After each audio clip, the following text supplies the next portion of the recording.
Right మాట్లాడదాం కార్తీక్ గారు, సమయం లేదు, ఒకసారి మధుబాబు గారితో మాట్లాడదాం. మధుబాబు గారు, కూటమి ప్రభుత్వం ప్రత్యేకించి ఎస్పెషల్లీ బీజేపీ ప్రభుత్వం దేశవ్యాప్తంగా కూడా దేవాలయ సంరక్షణ కానీ ధర్మ పరిరక్షణ కానీ భక్తుల ఆత్మవిశ్వాసం కోసం చాలా పరితపిస్తుంది, నిలబడుతుంది. దాని మీద నిలబడాలి అని చెప్పేసి ఆ స్లోగన్ మీదే ఉంటుంది. మరి ఏం చేయబోతోంది మేడం? కూటమి ప్రభుత్వం నిజంగా వాళ్ళు వచ్చిన తర్వాతనే ఈ రోజు ఇన్ని బయటపడ్డాయి మేడం. మెయిన్ మాకు మా హిందువులకు మా సెంటిమెంట్స్ కాశీ కావచ్చు, కేదార్నాథ్ కావచ్చు, అంటే అక్కడ చాలా అంటే డెవలప్మెంట్ చాలా తక్కువ ఉండేది ఇంత ముందు. ఏ ప్రభుత్వాలు పట్టించుకునేది కాదు. కూటమి ప్రభుత్వం అదే మన బీజేపీ వచ్చిన తర్వాత టోటల్ మీరు గమనించండి, ప్రతి చోట హిందూకు ఒక విలువ ఇచ్చారు. అంటే వాళ్ళు మిగిలిన మతాన్ని కించపరచడం కాదు, మన మతాన్ని గౌరవిస్తున్నారు.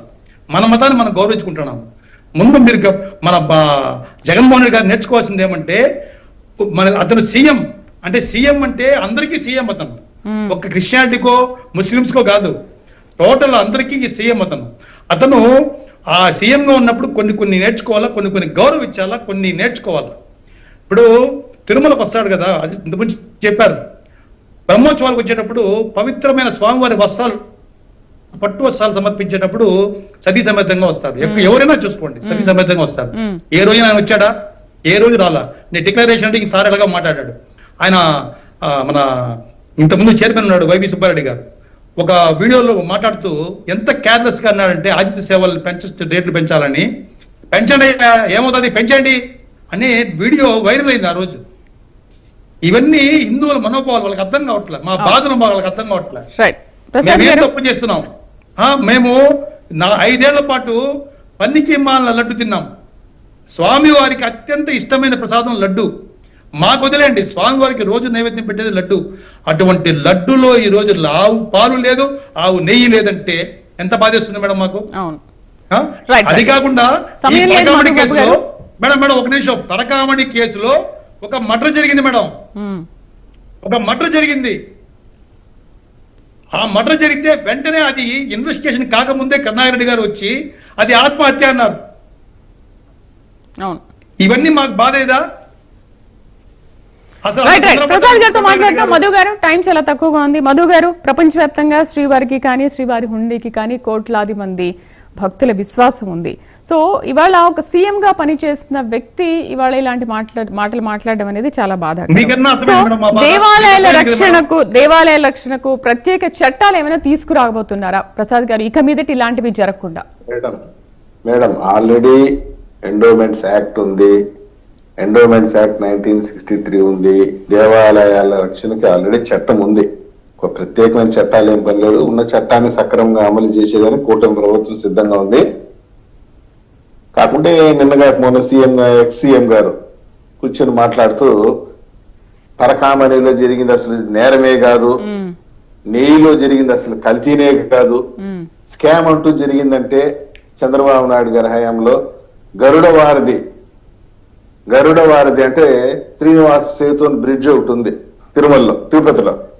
ఎక్కడి నుండి మన పద్మావతిపురం దగ్గర నుండి ఆ మార్కెట్ దగ్గర నుండి అక్కడ కపిల్ తీర్థం వరకు ఆ బ్రిడ్జి కట్టారు. దాంట్లో పెద్ద ఎత్తున 600 రూపాయల స్కామ్ జరిగింది అని చెప్పి ఆరోపణ చేశాడు జగన్మోహన్ రెడ్డి గారు. నేను సూటిగా అడుగుతున్నాను జగన్మోహన్ రెడ్డి గారిని, అయ్యా చంద్రబాబు నాయుడు గారు 2014-19 మధ్య ఉన్నప్పుడు దానిపైకి సంబంధించి ఫౌండేషన్ వేశాడు, వర్క్ స్టార్ట్ అయ్యింది, ల్యాండ్ అక్విజిషన్ జరిగింది, అంతా జరిగింది. దాని ఓపెనింగ్ చేసింది ఎవరు? మీరు కాదా అని అడుగుతూ, రామసేతు వర్క్ ని కంప్లీట్ చేసి ఫౌండేషన్ వేసి దాని కంప్లీషన్ కు వచ్చేస్తే దగ్గరుండి ఓపెన్ చేసింది వైసీపీ నాయకులు కాదా అని నేను అడుగుతున్నా. ఒకవేళ స్కామే జరుగుంటే 19 నుండి 24 మధ్య తమరే కదా ముఖ్యమంత్రిగా ఉన్నారు, విచారణ జరిపి ఉండేది, ఎంక్వైరీ చేసి ఉండేది, ఉండేది. ప్రసాద్ గారు, అజయ్ గారికి టైం ఇద్దాం. అజయ్ గారు, ఇంకా ఏమైనా నువ్వే కదా చీఫ్ మినిస్టర్ 19 నుండి 24 మధ్య జరుగుంటే అజయ్ గారు మాట్లాడండి. ప్రసాద్ గారు, ఫైనల్ కన్క్లూజన్ ఆయన ఏమి ఇస్తారో చూద్దాం. ఏం లేదు మేడం, 11 నేనేం అజయ్ గారు, చెప్పాను మాట్లాడతాడో తెలియదు. అజయ్ గారు ఏమిస్తారో చూద్దాం. ప్రసాద్ గారు, అజయ్ గారు మాట్లాడండి. నిజంగానే చంద్రబాబు నాయుడు గారే గరుడ వారధి పేరుతో దాన్ని ప్రారంభించడం జరిగింది. నేను దాంతో ఏకీపిస్తున్నా. జగన్మోహన్ రెడ్డి గారు దాన్ని ప్రారంభం చేశారు. తర్వాత అంటే ఇనాగ్రేషన్ జగన్మోహన్ రెడ్డి గారితో పూర్తయింది. నేనేం కాదనటల్లా. ఇక్కడ విషయం ఏంటంటే మేడం, జగన్మోహన్ రెడ్డి గారు చెప్పిన దాంట్లో అంటే చంద్రబాబు నాయుడు గారి ప్రభుత్వంలో ఎంతైతే గరుడ వారధి నిర్మాణానికి కోట్ చేశారో, తర్వాత మా ప్రభుత్వం వచ్చిన తర్వాత వైవి సుబ్బారెడ్డి గారు చైర్మన్ గా ఉన్నటువంటి సమయంలో గరుడ వారధికి సంబంధించి గతంలో ఉన్న ఎస్టిమేషన్ కన్నా తగ్గించి టీటీడీకి డబ్బులు సేవ్ చేసి తగ్గించి వర్క్ పూర్తి చేశామనే విషయం చెప్పింది. మా హయాంలో స్కామ్ జరిగింది, మీ హయాంలో స్కామ్ జరిగిందని కాదు చెప్పింది. మీ హయాంలో 700 కోట్ల రూపాయలు 600 కోట్ల రూపాయలు ఉంటే 100 కోట్లు తగ్గించి వర్క్ చేశామన్నారు. అదొకటి అలా అది లేకపోతే నేనేం చేయలేదు. అజయ్ గారు కంక్లూడ్ చేద్దాం. మధుబాబన్నకు ఒక విషయం చెప్పాలి నేను. మధుబాబన్న నిజంగా హిందువుల మనోభావాలు, మన హిందువుల మనోభావాలు దెబ్బతిన్నాయని, మన వెంకటేశ్వర స్వామికి అపచారం జరిగిందని చెప్పి బాధపడటం పట్ల నేను కూడా చాలా బాధపడుతూ ఆయన మాటలకి మధుబాబన్న ఒక్క నిమిషం కూడా జనసేన పార్టీలో ఇంకా కొనసాగకుండా ఉండగలిగితే నిజంగా హిందువుల మనోభావాలని ఆయన గౌరవించిన వాడు అవుతాడు. ఎందుకంటే పవన్ కళ్యాణ్ గారు సాక్షాత్తు తాను బ్యాప్టైజ్ అయ్యాను తన స్నేహితుడి ద్వారా అని చెప్పి చెప్పినారు. మరి అటువంటి పార్టీలో ఈయన ఉండొచ్చా? ఒకటి. రెండవది, ఇటీవల కాలంలో తెలంగాణలోని ఒక మహిళ భారతీయ జనతా పార్టీకి సంబంధించిన వాళ్ళే ఎక్కువగా గోమాంసాన్ని ఇతర దేశాలకి తరలిస్తున్నారు, వాళ్ళే బిజినెస్ చేస్తున్నారని చెప్పింది. దాంతో కూటమిగా ఉన్నారు.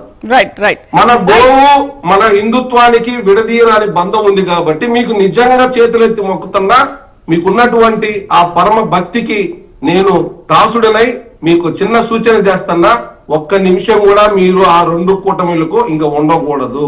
అప్పుడు మీరు మాట్లాడే మాటలకి శానిటీ ఉంటుందనేది నా విశ్వాసం. రైట్ అండి. డిబేట్ లో పార్టిసిపేట్ చేసినందుకు మధుబాబు గారికి, ఆర్ అజయ్ గారికి, సప్తగిరి ప్రసాద్ గారికి, కట్ట కార్తిక్ గారికి థ్యాంక్ యూ అండి. ఇది వాళ్ళ ప్రైమ్.